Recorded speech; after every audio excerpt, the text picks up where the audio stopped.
celle tout en haut.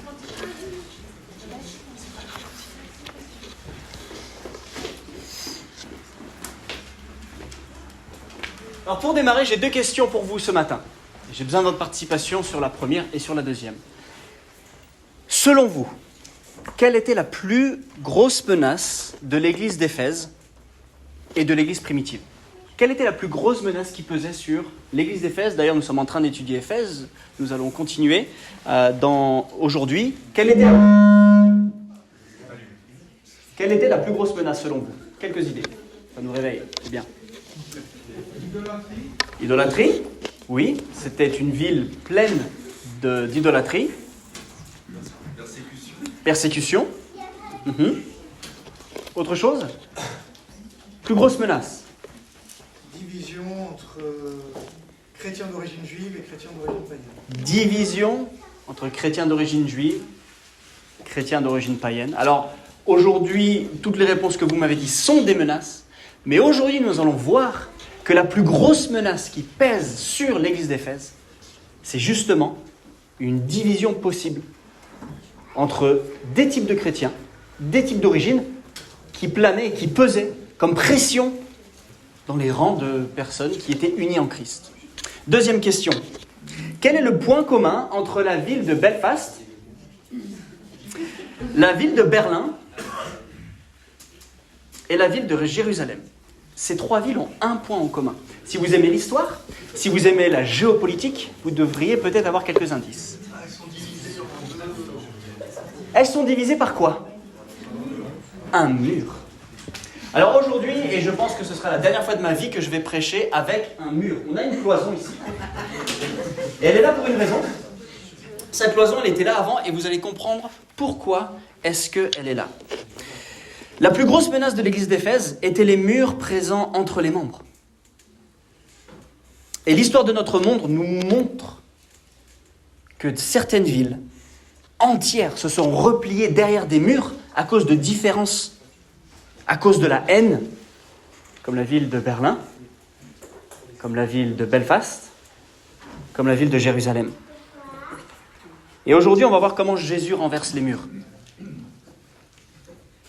Dans notre texte, nous allons voir les enjeux de l'église d'Éphèse et les menaces qui planaient sur elle, justement pour pouvoir en tirer les conclusions pour nous aujourd'hui. Alors je vous invite tout simplement à prendre votre Bible dans Éphésiens chapitre 2. À partir du verset 11, le texte va s'afficher sur l'écran. Éphésiens 2, chapitre 11. Si vous avez les Bibles comme celle-ci, c'est la page 767. Voici le texte du jour. C'est pourquoi, vous autrefois, païens dans la chair, appelés incirconcis par ceux qu'on appelle circoncis, et qui le sont en la chair par la main d'homme, souvenez-vous, vous étiez en ce temps-là sans Christ, privés du droit de cité en Israël, étrangers aux alliances de la promesse, sans espérance et sans Dieu dans le monde. Verset 13. Mais maintenant, en Jésus-Christ, vous qui étiez jadis éloignés, vous avez été rapprochés par le sang de Christ, car il est notre paix. C'est lui qui des deux n'en a fait qu'un, et qui a renversé le mur de séparation de haine. Je répète ça, qui a renversé le mur de séparation de haine, ayant anéanti par sa chair la loi des ordonnances dans ses prescriptions, afin de créer en lui-même, avec les deux, un seul homme nouveau, en établissant la paix, et de les réconcilier l'un et l'autre en un seul corps, avec Dieu par la croix, en détruisant par elle l'inimitié.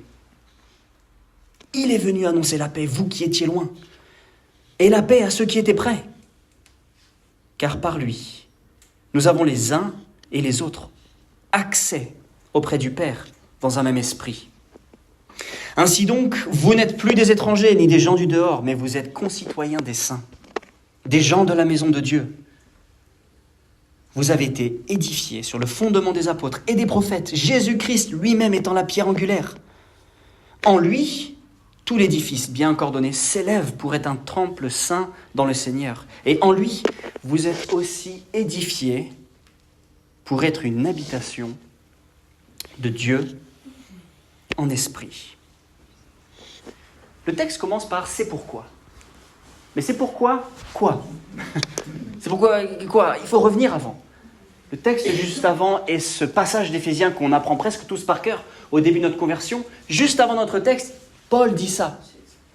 C'est par la grâce que vous êtes sauvés, par le moyen de la foi. Cela ne vient pas de vous, c'est le don de Dieu. Ce n'est point par vos œuvres, afin que personne ne se glorifie. Car nous sommes son ouvrage ayant été créés en Jésus-Christ, pour de bonnes œuvres que Dieu a préparées d'avance, afin que nous les pratiquions. Vu que la grâce nous unit, c'est pourquoi, juifs et non-juifs, nous sommes un. La grâce est des fois difficile à saisir, n'est-ce pas? La grâce est un principe. C'est Dieu qui nous sauve, c'est pas nous. C'est pas nos œuvres, nos comportements qui attirent la faveur de Dieu. La grâce, c'est tout l'inverse. C'est un dû immérité. On est là, on se dit, on le reçoit et on ne le méritait pas. La grâce, c'est aussi une histoire, l'histoire révélée dans la Bible. Création, chute, rédemption en Jésus-Christ et consommation du royaume de manière éternelle par tous les saints qui ont été rachetés par Jésus-Christ. Et aujourd'hui, on va voir 3 choses. Alors, j'ai fait il y a 3 semaines une rime, j'en ai refait une aujourd'hui. Je suis désolé. Mais ça me plaît et je pense que c'est bien pour se souvenir dans nos semaines de quoi est-ce que l'on a parlé. On va voir la condition, ensuite on va voir la réconciliation, c'est en on, d'accord? La condition, la réconciliation et l'horizon. La condition des juifs et des non-juifs, la réconciliation et l'horizon. Et je ne sais pas vous, mais quand on lit ce texte, on a un peu de mal à comprendre ce qui se passe. L'Église primitive, de toutes les générations de l'Église, est le type d'Église qui attise notre nostalgie, n'est-ce pas? Avant c'était mieux, ils n'avaient pas de problème, ils n'avaient pas de bâtiment, il n'y avait pas de ministère à plein temps. C'était mieux avant, n'est-ce pas? C'est l'époque, n'est-ce pas, qui attise notre nostalgie, parce qu'on se dit, waouh, c'était trop bien avant. Vraiment? C'était vraiment trop bien dans l'Église primitive? Vraiment? Vous avez lu le témoignage d'Ananias et Saphira? Imaginez quelqu'un qui vient un dimanche matin et qui nous dise « Ouais, j'ai donné tant à l'église, en fait, il n'a pas donné ça, il meurt à l'entrée de la porte. » Vous avez vu la division entre Paul et Barnabas? La solitude de Paul en prison? Le premier concile de Jérusalem, qui justement traite de cette question, juif, non-juif? Il y avait des vraies tensions à l'époque, dans l'église primitive. Et souvent on l'oublie. Il y avait des réelles tensions. Et c'est pour ça qu'on va voir la condition, la réconciliation et l'horizon. La condition.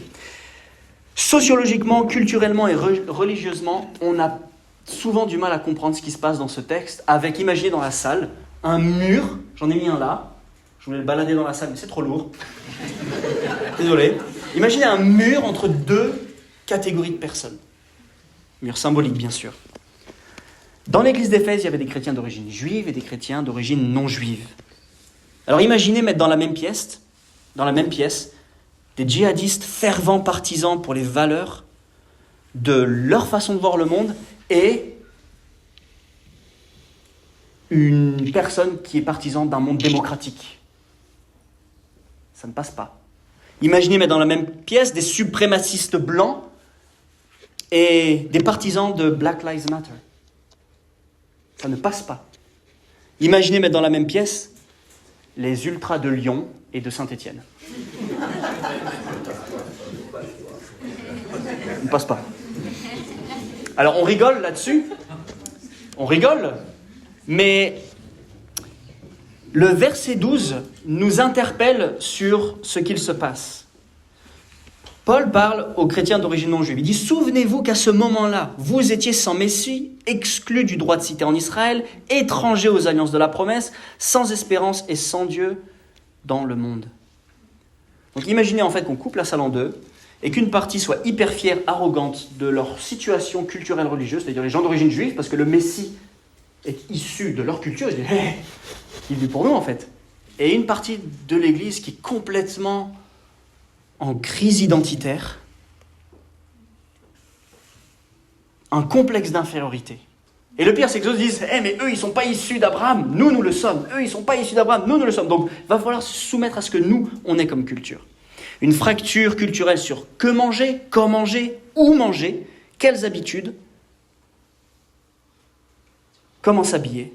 En fait, c'est un cocktail explosif. Et ça, on ne le réalise pas quand on les lit, mais c'est un réel problème. Un réel problème.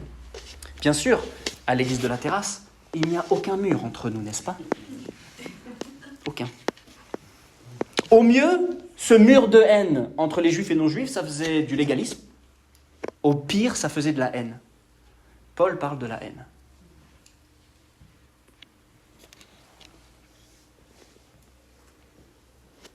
Dans la première génération de l'Église de Christ, sous persécution, qui aurait misé sur cette Église? Qui aurait misé sur un corps qui se forme ensemble avec tant d'horizons différents? Tant d'horizons différents. Si les Juifs ont dû être atteints par la grâce, dans le texte il dit « vous étiez proches », vous avez quand même dû être atteints par la grâce. Les non-juifs étaient loin, ils ont dû être aussi atteints par la grâce. Et donc, il évoque dans le verset 12, reprenez-le, 4 situations. 1, ils sont incirconcis. La circoncision était le signe de l'alliance entre Dieu et son peuple, Israël. Cette alliance ordonnée par Dieu est évoquée dans Genèse 17, 9 et 14. Ce signe de l'alliance était fait par la main de l'homme, et Paul parle d'une circoncision de cœur. Premièrement, ils disent « vous étiez incirconcis ». Pas de la même origine, pas de la même alliance. Deuxièmement, il dit, au verset 12, « vous étiez privés du droit de cité en Israël ». Dans l'Ancien Testament, c'était une théocratie. Dieu était à la tête du peuple. Et les citoyens étaient Israël, avec des promesses temporaires pour Israël, comme par exemple la citoyenneté. Donc vous n'êtes pas du peuple d'Israël, vous n'êtes pas citoyen, et vous êtes privé du droit de cité en Israël. Et donc forcément, vous lisez l'Ancien Testament, les Juifs sont en opposition avec les peuples ennemis pour justement prendre possession de la terre promise, parce que c'était une promesse de Dieu. Incirconcis, privé du droit de cité en Israël, étranger aux alliances, les alliances d'Abraham, de David, les alliances de terre et de bénédiction. Vous, moi, d'origine non-juive, païenne, nous étions incirconcis, privés du droit de cité en Israël, étrangers aux alliances, sans espérance, il termine. Et le mot est bien désespéré. Sans espérance. Ceci explique que, en tant que juif et ayant accès au texte sacré de l'Ancien Testament, l'accès aux promesses était lisible par les prophètes. Donc les juifs, en fait, ils ont pu lire. Il y a un Messie qui arrive, il y a un Messie qui arrive, il y a une promesse qui arrive, il y a une promesse qui arrive. Et en fait, les non-juifs, n'ayant pas accès à la même culture, les mêmes textes, étaient sans espérance. Parce que le Messie qui amène l'espérance était hors de leur socle religieux ou culturel. Pensez aux bergers.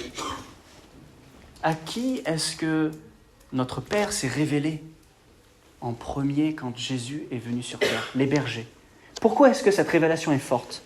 Les bergers étaient considérés comme impurs, et les lois de l'Ancien Testament les positionnaient dans une impossibilité de se purifier tant ils étaient en contact avec des choses interdites dans les lois de l'Ancien Testament. C'était impossible pour eux d'aller au temple, c'était impossible pour des bergers d'être en fait en phase avec la religion juive. Pourtant, Dieu, quand il vient parler aux bergers, il leur dit quoi? Vous allez pouvoir être le temple du Saint-Esprit. Incroyable. Je vais pouvoir être le temple du Saint-Esprit, si je me repens et je crois. Et on arrive à ce verset 14. Je vais les relire. En effet, il est notre paix. Lui qui, des deux groupes, n'en a fait qu'un et qui a renversé le mur qui les séparait, la haine. Ce mur est un mur symbolique, n'est-ce pas? C'est ce mur dont on a parlé qui divise. Et un mur est utilisé pour se protéger des intrusions. C'est souvent une fortification. Et à l'époque, à Jérusalem, il y avait un mur de 1,50 m qui entourait le temple et qui faisait la séparation entre l'accès aux juifs et aux non-juifs. Et sur ce mur, il y avait une inscription qui menaçait les non-juifs en disant « Si vous rentrez là, tant pis pour vous si vous mourrez. Vous prendrez sur vous la peine de votre geste de passer ce mur. » Est-ce que Paul parle de ce mur de haine? Peut-être, peut-être pas, c'est assez difficile. Mais ce qui est sûr, c'est que le mur de haine dont il parle est symbolique, et il est ici. Et c'est un mur de quoi? Un mur de haine. On la voit beaucoup la haine en ce moment. Vous allumez la télé, vous regardez comment les gens considèrent les autres. Un mur de haine. Un mur de haine. La condition des non-juifs était vraiment pas gagnée. Et Paul doit rappeler la condition. Et si vous comparez le verset 12 au verset 19, comme on fera tout à l'heure, on aura un réel changement. Deuxième point, la réconciliation. Je vais relire les versets 13, je viens de lire les versets 14, donc versets 15 à 18. Par sa mort, il a rendu sans effet la loi et ses commandements avec leurs règles, afin de créer en lui-même un seul homme, nouveau à partir des deux, établissant ainsi la paix. Il a voulu réconcilier l'un et l'autre avec Dieu en les réunissant en un seul corps, au moyen de la croix, en détruisant par elle la haine. Il est venu annoncer la paix à vous qui étiez loin, les païens, et à vous qui étiez près, les chrétiens d'origine juive. À travers lui, en effet, nous avons les uns et les autres accès auprès du Père par le même esprit. Alors qu'est-ce que fait la croix vis-à-vis de ce mur de haine? Qu'est-ce que fait la croix? Alors j'ai fait des arts martiaux pendant quelques années, mon sport c'est le rugby, mais si je devais résumer en 2 gestes, ce serait ça et ça. Pourquoi? Parce qu'il détruit le mur et il montre la croix. Et là vous voyez qu'il y a un mur. Alors ceux qui sont habitués ici, il y a quoi derrière le mur? Une croix. Quand il y a des murs entre nous les amis, quand il y a des murs symboliques entre nous de haine, d'hostilité, ça nous prive de la croix. Parce qu'on croit avoir raison et que les autres, ils ont tort. On devient cynique. On se met en victime. On ne voit plus la croix. Alors ce qu'il a fait, je vais le faire, je suis désolé, peut-être ça va faire du bruit, je vais y aller tout doucement. Il a pris le mur et il a fait ça. Alors je vais bien sauter dessus, ça casserait. On mettrait peut-être... Ah bah je vais descendre. Il a détruit le mur. Il a détruit le mur. Et en faisant tomber le mur, il nous montre la croix. En faisant tomber le mur, il nous montre la croix. Et regardez les mots forts. Il est notre paix, verset 14. La paix, verset 15. La paix encore, verset 6. C'est l'opposé de l'hostilité. On est réconcilié par son sang. Et la réconciliation se fait par l'intervention d'un sacrifice parfait en la vie de Jésus-Christ. Et c'est en lui aujourd'hui que nous sommes unis, quel que soit notre arrière-plan, notre couleur de peau, nos préférences, nos opinions. C'est en lui, par son sang, que nous faisons tomber les murs. Devant la sainteté de notre Dieu et son intervention par sa grâce en faveur imméritée, nous sommes tous égaux. C'est ce que Paul veut nous dire. C'est la grâce qui est venue nous chercher. Alors arrêtez, quoi. Ah oui, moi je suis fils d'Abraham, descendant. C'est la grâce, c'est Jésus, c'est le sang. C'est lui, notre trésor. La loi est inefficace. Nous ne sommes pas obligés de suivre un légalisme, des rites de restriction alimentaire. Et selon Galate, la loi, c'était quoi? C'était un pédagogue, en fait. C'était pour nous enseigner que, tu vois, en fait, ton cœur tend à vouloir faire ce qui est désobéi. Et en fait, tu ne dois pas vivre par la loi, tu dois être tendre vers qui va me sauver. Je réalise que je suis constamment à tendre vers ce qui ne va pas. Et résultat, j'ai besoin de l'intervention d'une tierce personne. Le médiateur, Jésus.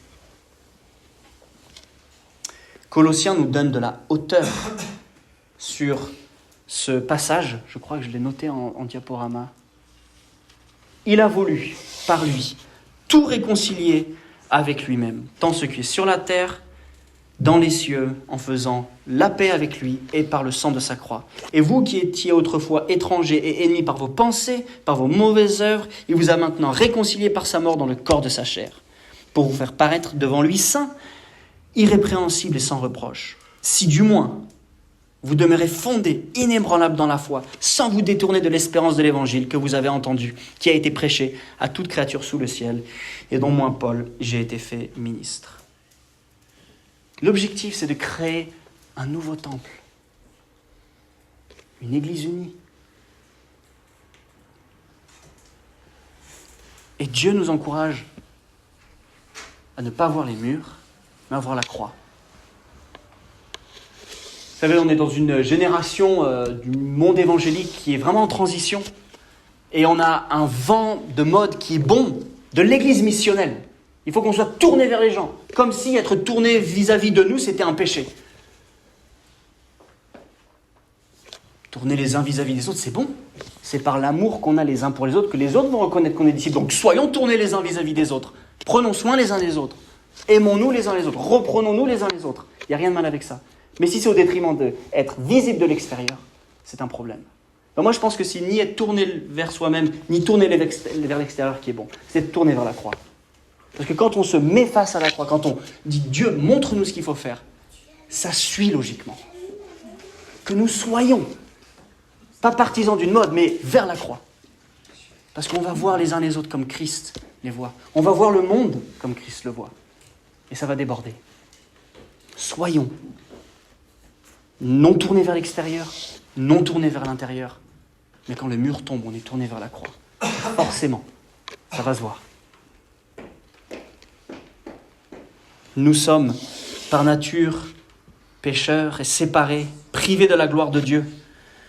Romains nous dit, car tous sont péchés, sont privés de la gloire de Dieu et sont gratuitement justifiés par sa grâce au moyen de la rédemption qui est en Jésus-Christ. Et si on prenait ce passage, comparé le verset 12, que je vais relire, vous étiez sans Christ, on l'a vu, privés du droit de cité en Israël, étrangers aux alliances de la promesse, sans espérance et sans Dieu dans le monde. Verset 12, verset 19.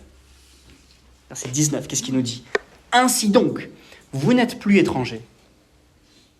Vous n'êtes plus des gens du dehors, mais vous êtes concitoyens des saints.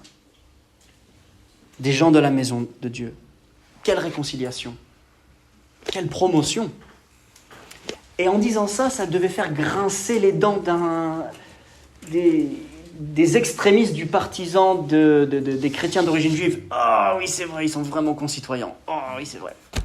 Ah mais s'ils pouvaient être un peu différents, ça nous a... Ah oui, non, c'est vrai. Eh oui. La condition, la réconciliation et l'horizon. Verset 19 à la fin. Je relis verset 19. Ainsi donc, vous n'êtes plus étrangers ni des gens du dehors, mais vous êtes concitoyens des saints, des gens de la maison de Dieu. Vous avez été édifiés sur le fondement des apôtres et des prophètes, Christ lui-même étant la pierre angulaire. En lui, tout l'édifice, et c'est là c'est important, tout l'édifice, chrétiens d'origine juive, chrétiens d'origine juive, ensemble, bien coordonné, s'élève. Pourquoi ? Pas pour qu'il y ait un côté qui gagne et comparé à l'autre, pour être un temple saint dans le Seigneur. En lui, vous êtes aussi édifiés pour être une habitation de Dieu en esprit. La conséquence de la réconciliation, c'est ce que nous voulons vivre à la lumière de ce texte. Premièrement, à la terrasse, nous sommes édifiés sur l'enseignement des prophètes, des apôtres, de Christ et la pierre angulaire. C'est pour ça qu'on lit la parole, c'est pour ça qu'on veut la lire en petits groupes, comme c'était le cas vendredi, comme c'était le cas il y a 10 jours. C'est pour ça qu'on veut chacun lire aussi notre Bible chaque jour. Nous sommes édifiés. Christ est la pierre angulaire, c'est le repère. Pierre angulaire était la pierre la plus importante d'un bâtiment. Et toutes les pierres devaient être alignées avec elle. Ensuite, l'édifice, dans cet horizon qui est devant nous, l'édifice s'élève de manière coordonnée pour être un temple saint. Un temple saint. Et Dieu habite en nous. Ça, c'est un mystère quand même. Dieu habite en moi, en vous, si vous vous êtes repenti, vous avez vu que vous ne répondez pas aux standards de Dieu et dit Seigneur, viens à mon aide. Et la croix a fait sens, le sacrifice du Christ a fait sens, et sa vie éternelle, sa résurrection est pour vous, pour moi. C'est ce que nous voulons vivre. Mais attention, parce que dans notre église de la terrasse, nous n'avons peut-être pas de tension entre juifs et non-juifs. Du moins, peut-être, je n'ai pas encore tout compris comment l'église fonctionne, mais je ne crois pas en avoir vu. Nous n'avons peut-être pas des gens qui, par leur race ou leurs origines, sont maltraités, sont mis au fond. Nous n'avons peut-être pas une tension constante entre cultures. Bon, attendez encore quelques années, je vais vous imposer la culture écossaise dans l'église, vous allez voir. Nous n'avons pas tout ça, n'est-ce pas ? Mais quelle folie ce serait de croire qu'il n'y a pas des murs entre nous déjà.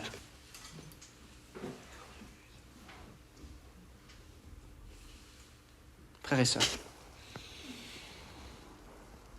quand j'étais dans le nord de la France, un missionnaire est venu et il a dit quelque chose du style « Vous savez, quand on arrive dans une église, on les sent, les murs. » Et nous, une petite église, on était 15, quoi. Et vous êtes peut-être 15, mais il n'y a aucun mur ici. vous êtes unis. De croire que dans notre génération, nous n'avons pas de mur de séparation entre juifs et non-juifs, alors on ne devrait pas se sentir concerné des murs existants, ou même nous soucier des murs potentiels qui existent. La pression culturelle, théologique peut-être que chacun comprend de l'Écriture.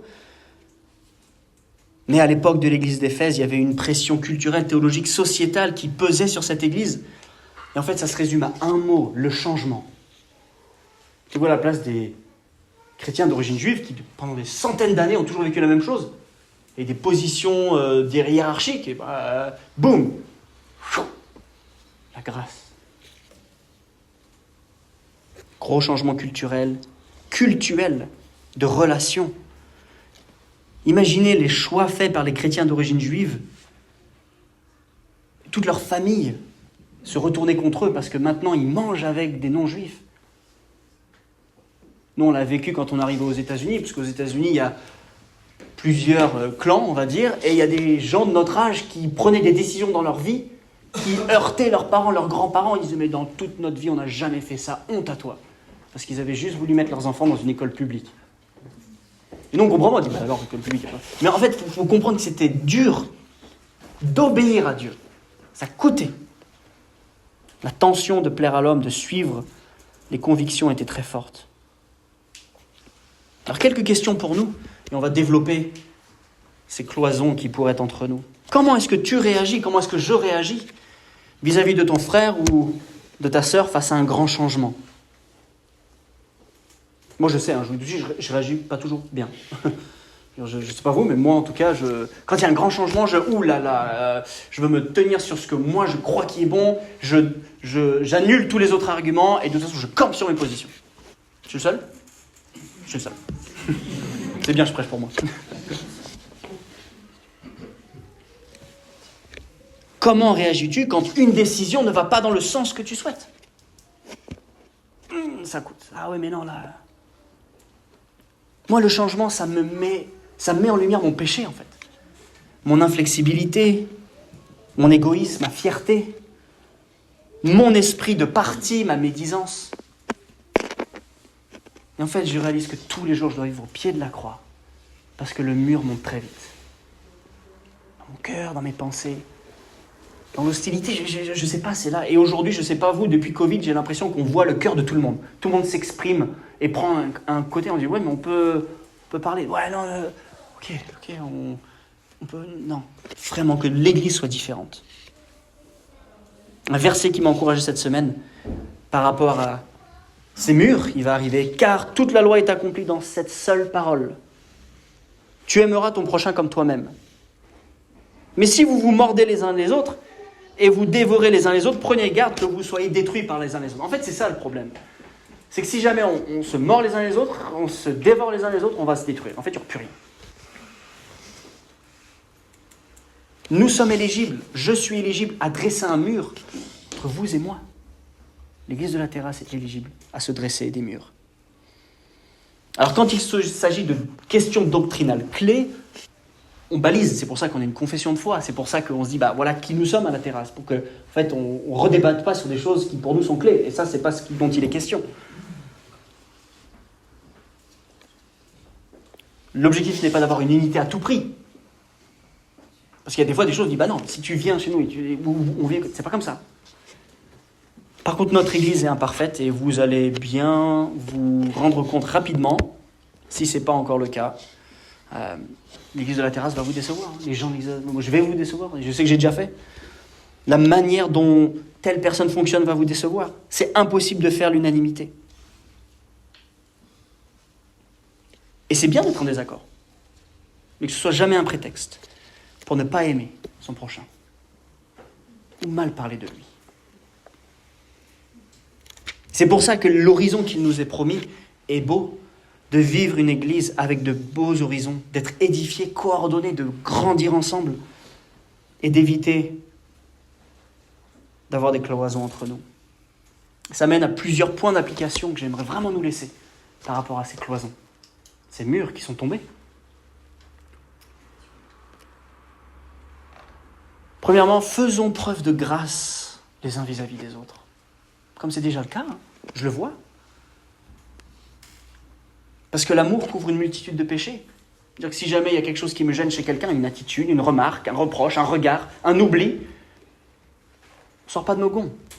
Hey, peut-être qu'il il m'a heurté, mais combien de fois je l'ai heurté? Et il ne m'a jamais dit. Parce qu'il m'aime. Faisons preuve de grâce les uns vis-à-vis des autres.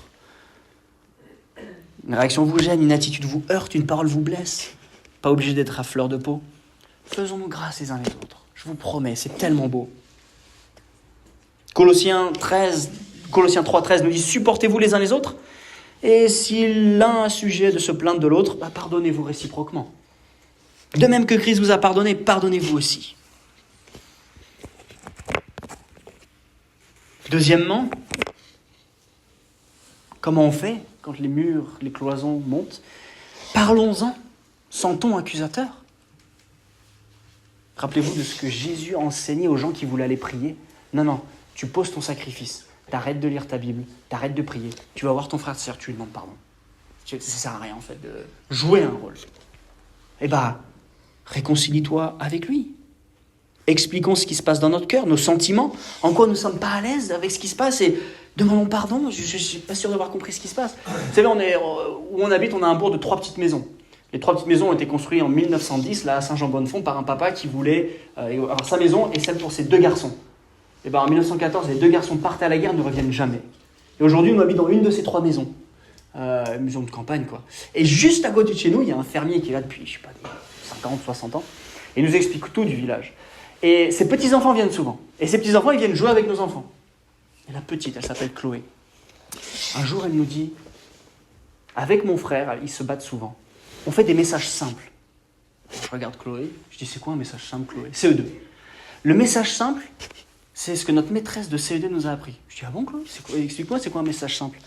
Elle nous dit, on va voir quelqu'un avec qui on n'est pas d'accord, ou on est en conflit. On lui dit, bonjour, excuse-moi, je ne suis pas sûr d'avoir compris ce que tu as dit, mais ce que tu as dit, ça m'a fait ressentir comme ça. Alors, est-ce qu'on peut s'expliquer, se pardonner et avancer ensemble? C'est un message simple. Je dis, punaise, CE2. Alors moi, j'étais là, je dis, réexplique. Ma mère explique, mais c'est juste énorme. Un message simple. Sans ton accusateur, genre je suis pas sûr d'avoir compris. Moi, je me suis senti comme ça. C'est peut-être mes convictions, c'est peut-être... J'étais fatigué, c'est pas toi, c'est... Qu'est-ce que t'as... Je veux juste qu'on comprenne. Ah, tu voulais... D'accord, écoute, est-ce que ça va si moi, je préfère peut-être ça, toi, tu préfères ça, mais on se met d'accord, on avance. Ouais, d'accord. Message simple, les amis. Voilà, si jamais il y a quelque chose qui va pas, parlez aux frères et à la sœur. Message simple, on avance et on se parle. Non, mais si on peut pas le faire, en fait. Si on peut pas le faire, si on peut pas le vivre.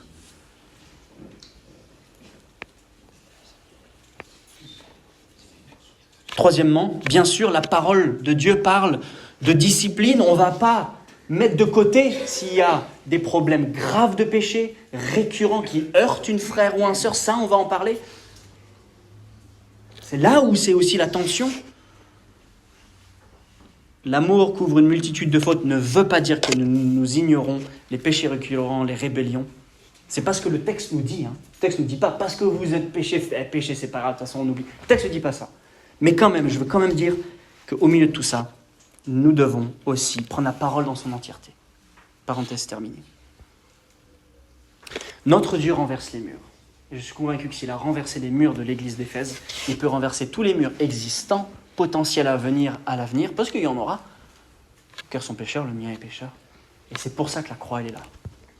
La croix, elle est là pour ça. Le Dieu éternel est rentré dans le temps.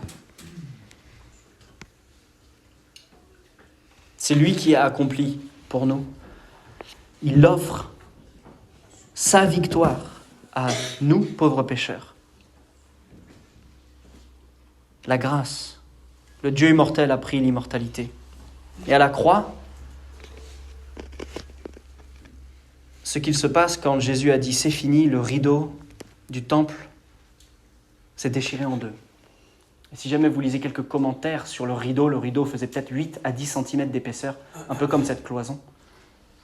On est sur une copropriété de 8 étages, le rideau faisait 4 étages de haut, l'équivalent. Imaginez ce mur qui se transperce, parce que nous étions séparés d'avec Dieu. J'étais séparé d'avec Dieu. Et sa grâce vient nous couvrir. Nous avons accès à Dieu, au lieu très saint, qui était interdit au peuple par une personne. Et c'est pour ça que Dieu est le centre de nos louanges, de ma louange. Par sa résurrection, nous ressuscitons. Tout ce que nous cherchons se trouve en l'Éternel.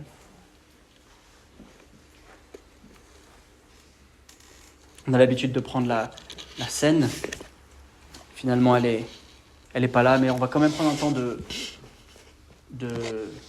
d'introspection sur notre cœur, sur notre vie, pour justement parler à notre Dieu, pour le remercier, pour lui demander pardon, pour être reconnaissant. Parce que des deux, il n'en a fait qu'un par la croix. Et c'est pour ça qu'aujourd'hui, nous nous réunissons bien différents les uns les autres, de cultures différentes, d'horizons différents, d'églises différentes, de convictions différentes. Qu'est-ce que c'est beau de pouvoir dire merci à notre Dieu. Je vais laisser un temps de silence et après, les musiciens, dans 2 minutes, pourront aller sur le chant, préparer le chant.